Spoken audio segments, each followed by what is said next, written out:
Palavra da Verdade, devocional de 4 de outubro, andando como filhos da luz. Pois outrora erais trevas, porém agora sois luz no Senhor. Andai como filhos da luz.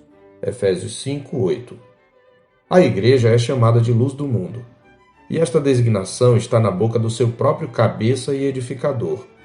Ele não apenas afirmou ser a igreja a luz do mundo, como nos ensinou as implicações e aplicações desta verdade. Em Mateus 5, de 14 a 16, ele ensinou: Vós sois a luz do mundo. Não se pode esconder a cidade edificada sobre um monte, nem se acende uma candeia para colocá-la debaixo do alqueire, mas no velador, e alumia a todos os que se encontram na casa. Assim brilhe também a vossa luz diante dos homens, para que vejam as vossas boas obras e glorifiquem a vosso Pai que está nos céus. Todavia, a igreja não tem luz própria. Sua condição de luz é resultado de sua união mística com Cristo. Como a lua reflete a luz do sol, a luz em que a igreja se constitui é o reflexo de Cristo, que por sua própria natureza é a verdadeira luz que, vinda ao mundo, ilumina a todo homem, conforme João 1,9.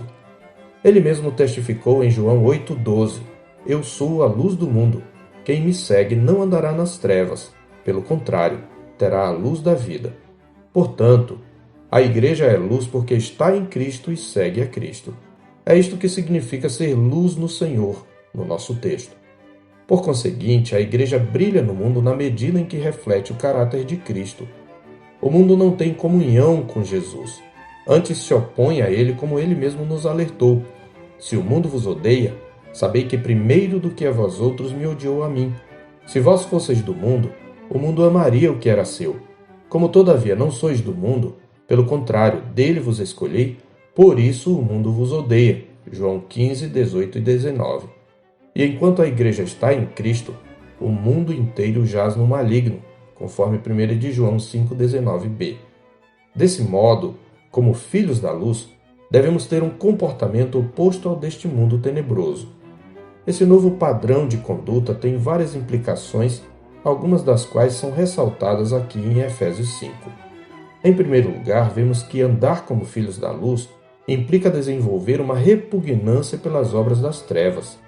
Tal repugnância se revela primeiramente no fato de que a imoralidade sexual, a impureza ou os desejos pecaminosos de todo tipo nem devem ser referidos pelos filhos da luz, conforme os versos 3 e 4. Mas a impudicícia, ou imoralidade, e toda sorte de impurezas ou cobiça nem sequer se nomeiem entre vós, como convém a santos. Nem conversação torpe, nem palavras vãs ou chocarrices, coisas essas inconvenientes, antes, pelo contrário, ações de graças. A linguagem imoral, chula ou frívola não deve fazer parte do vocabulário do crente. Em seu pudor, um genuíno cristão deve ter escrúpulos até de mencionar o comportamento vergonhoso dos escarnecedores. Antes, seu linguajar deve refletir a graciosidade que reflete um coração grato e consagrado a Deus, conforme o verso 4. Essa repugnância às obras das trevas vem, entre outras coisas, da consciência de que aqueles que as praticam estão banidos do reino de Deus. Nenhum argumento ardiloso deve convencer os filhos da luz do contrário. Eles sabem que a conduta dos filhos da desobediência é objeto da ira vindoura. Por isso, no verso 6, ele diz: Ninguém vos engane com palavras vãs. Em segundo lugar, por repugnarem as obras das trevas, os filhos da luz também não devem participar dessas práticas pecaminosas, nem devem se manter neutros diante delas. Devem antes reprová-las. É o que está escrito nos versos 7 e de 11 a 13, respectivamente. Portanto, não sejais participantes com eles, e não sejais cúmplices nas obras infrutíferas das trevas. Antes, porém, reprovai-as, porque o que eles fazem em oculto, o só referir é vergonha. Mas todas as coisas, quando reprovadas pela luz, se tornam manifestas, porque tudo que se manifesta é luz. Observe que a atitude de reprovar as obras das trevas expõe a malignidade do pecado do mundo. Observe também que esta reprovação explícita das obras das trevas faz parte do processo de evangelização, pois no verso 14, citando o que provavelmente era o trecho de um hino cristão, ou alguma antiga fórmula batismal, Paulo acrescenta uma convocação à conversão como parte do testemunho cristão.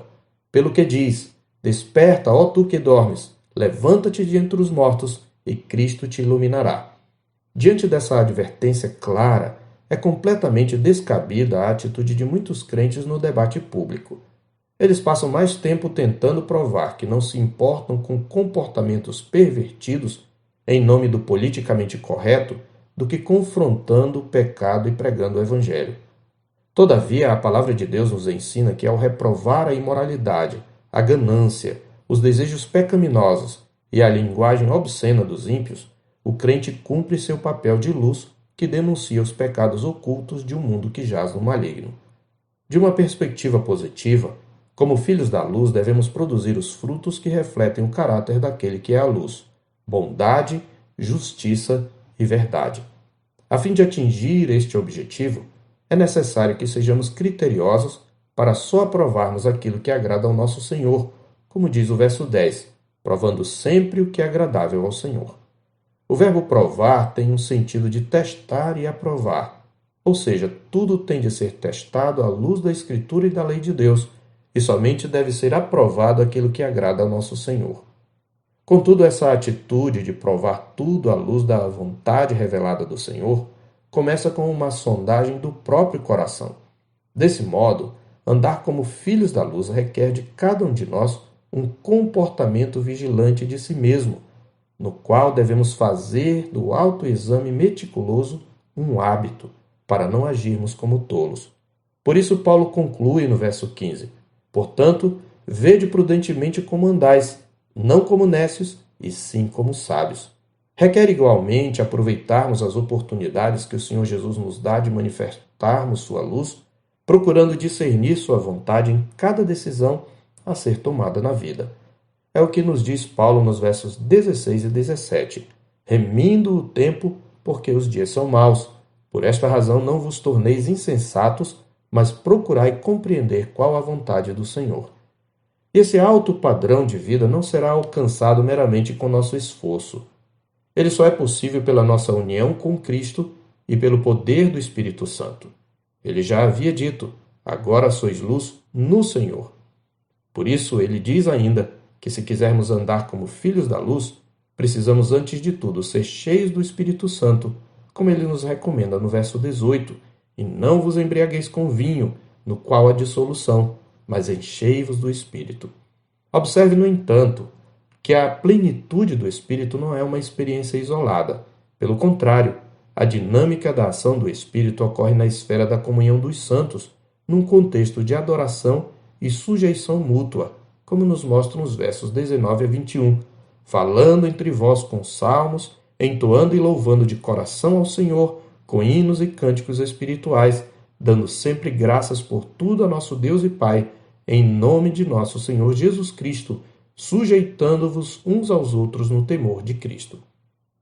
Portanto, somente a plenitude do Espírito, vivenciada na comunhão do corpo de Cristo, manterá a luz de Cristo brilhando em nós por meio de um comportamento santo e irrepreensível, despertando muitos que dormem o sono das trevas para a salvação eterna.